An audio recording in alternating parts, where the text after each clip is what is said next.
Big boss అయితే సంజన గారి కాళ్ళు చేతులు కట్టేసినట్టుగా అయితే మాత్రం నాకు నిన్న రాత్రి ఎపిసోడ్‌లో అయితే మాత్రం అనిపించింది. ఎందుకంటే సంజన గారైతే మాత్రము హౌస్‌లో చాలా యాక్టివ్‌గా చాలా బబ్లీగా అయితే మాత్రం ఉంటారు.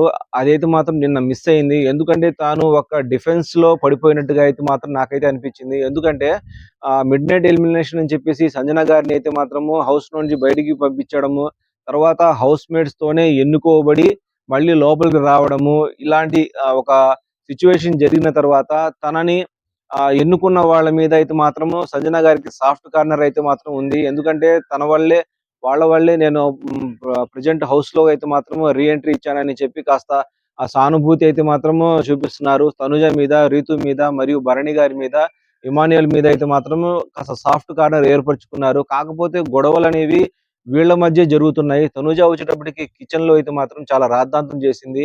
సంజన గారైతే మాత్రము తను టిఫిన్ చేయాలనుకున్నప్పుడు కాస్త పోపు వేయమని చెప్పి అడగ్గా, ఆ పోపు దగ్గర అబ్బో! ఎంత రచ్చ జరిగిందంటే అంత రచ్చ జరిగింది. తనుజ వచ్చి అకారణంగా అక్కడ వాయిస్ రైజ్ చేయడము, అందరిని తన కిచెన్‌లో వాయిస్ రైజ్ చేయొద్దు అని చెబుతూనే తనే పెద్ద పెద్దగా అరుస్తూ అందరిని ఇరిటేట్ చేసింది. ఇమాన్యుయల్ వచ్చేటప్పటికి అలా అరవమాకమ్మా! ఏదైనా ఉంటే నెమ్మదిగా చెప్పు అని చెప్పేసి ఇమాన్యుయల్ చెప్పినా గాని ఇమాన్యుయల్ మీదకి ఒక కాలి మీద గొడవకైతే వెళ్ళినట్టుగా అయితే మనకు కనబడింది. తనుజ నాకైతే మాత్రం నిన్న రాత్రి అయితే మాత్రం అకారణంగా కావాలని చెప్పి ఫుటేజ్ కోసం గొడవ పడినట్లుగా అయితే మాత్రం నాకైతే అనిపించింది.